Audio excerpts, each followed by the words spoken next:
ఇవాళ ఉదయం లాభాల్లో స్టార్ట్ అయిన దేశీయ స్టాక్ మార్కెట్లు కొద్దిసేపట్లోనే నష్టాల్లోకి జారుకున్నాయి.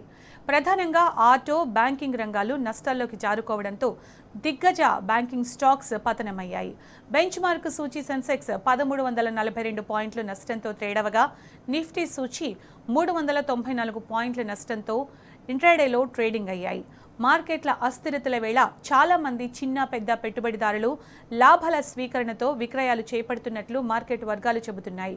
దీంతో ఐటీ, ఎఫ్ఎంసీజీ, ఫినాన్స్, ఆటో రంగాలకు చెందిన షేర్లలో విక్రయాలు భారీగా పెరిగి మార్కెట్లు భారీగా నష్టపోయాయి.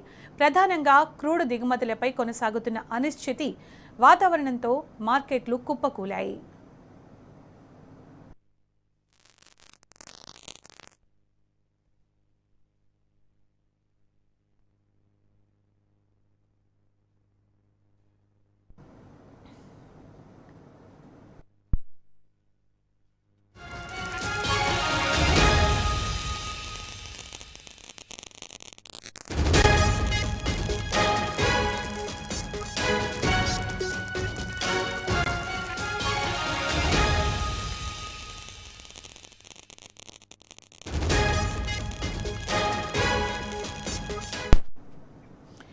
ఇదే అంశానికి సంబంధించిన అప్డేట్స్ మా ప్రతినిధి యాసర్ ద్వారా తెలుసుకుందాం. యాసర్, ఇవాళ ఉదయం లాభాలతో స్టార్ట్ అయిన స్టాక్ మార్కెట్లు కొద్దిసేపట్లోనే స్టార్ట్ అయిన కాసేపటికే నష్టాల్లోకి వెళ్ళినట్టు తెలుస్తోంది.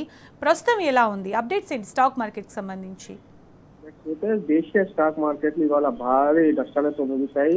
ఏదైతే అంతర్జాతీయాలు జరుగుతున్న అనిశ్చితి మరోసారి మదుపరుల సెంటిమెంట్ ని మరోసారి దెబ్బతీసిందని చెప్పవచ్చు. ఇవాళ స్టాక్ మార్కెట్ ఉదయం ప్రారంభంలో స్వల్ప లాభాలతో ప్రారంభమై క్రమంగా నష్టాల్లోకి వెళ్ళింది. ఏదైతే 5,500 పాయింట్లు, అటు నిఫ్టీ 136తో ఇవాళ ట్రేడింగ్ ప్రారంభించాయి. ఇలా క్రమంగా మెల్లమెల్లిగా నష్టాల్లోకి జారుకున్న పరిస్థితి ఉంది. ప్రస్తుతం మార్కెట్ ముగిసేసరికి 1,342 పాయింట్ల నష్టంతో 76,863 వద్ద సెన్సెక్స్ ముగిసింది. దాంతో పాటు 394 పాయింట్ల నష్టంతో 23,866 వద్ద నిఫ్టీ ఇవాళ క్లోజ్ అయింది. ఏదైతే చూసుకున్నట్లయితే అంతర్జాతీయ ఉద్రిక్తతలు, పశ్చిమాసియాలో ఇరాన్ యుద్ధ వాతావరణం కొనసాగుతుండటం మార్కెట్ పై ప్రతికూల ప్రభావం చూపిస్తున్నాయి. ఇవాళ నష్టాలతో ఒక్క రోజులోనే మదుపరుల సంపద పెద్ద ఎత్తున ఆవిరైన పరిస్థితి ఉంది. మరోవైపు చమురు, క్రూడ్ ఆయిల్ సంక్షోభం కూడా మార్కెట్ ను అతాళకుతలం చేస్తున్న పరిస్థితి ఉంది. వాస్తవంగా చెప్పాలంటే ఇరాన్ యుద్ధం కొనసాగుతూ ఉండటం మార్కెట్ కు నెగటివ్ గా మారిందని చెప్పవచ్చు. మరోవైపు భారత మార్కెట్లను ప్రస్తుతం వేధిస్తున్న అతిపెద్ద సమస్య ఏదైతే ఉందో విదేశీ సంస్థాగత ఇన్వెస్టర్ల సెల్లింగ్. వారు మన మార్కెట్ లో పెట్టుబడులు విక్రయిస్తూ డబ్బును వెనక్కి తీసుకోవడం ప్రధానంగా సూచీలపై అయితే ప్రధానంగా ఒత్తిడి పెంచేస్తుంది.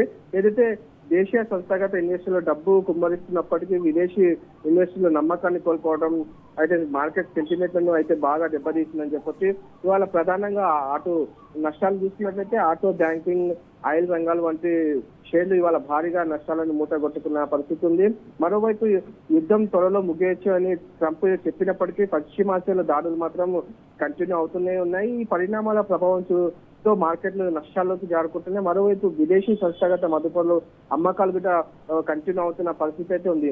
మరోవైపు ముడి చమురు ధరలు కూడా తగ్గిన అస్థిరత మాత్రం కొనసాగుతున్న పరిస్థితి ఉంది. ఇక మార్కెట్ లో అస్థిరత వేళ చాలా మంది చిన్న పెద్ద పెట్టుబడులు లాభాల స్థితితో విక్రయాలు చేయబడుతున్నారు మార్కెట్ వర్గాలు చెప్తున్నాయి. దీంతో ఇవాళ ప్రధానంగా ఏదైతే క్రూడ్ ఆయిల్ దిగుమతులపై కొనసాగుతున్న అనిశ్చితి వాతావరణం మార్కెట్లను కుదిపేస్తున్న పరిస్థితి అయితే ఉంది.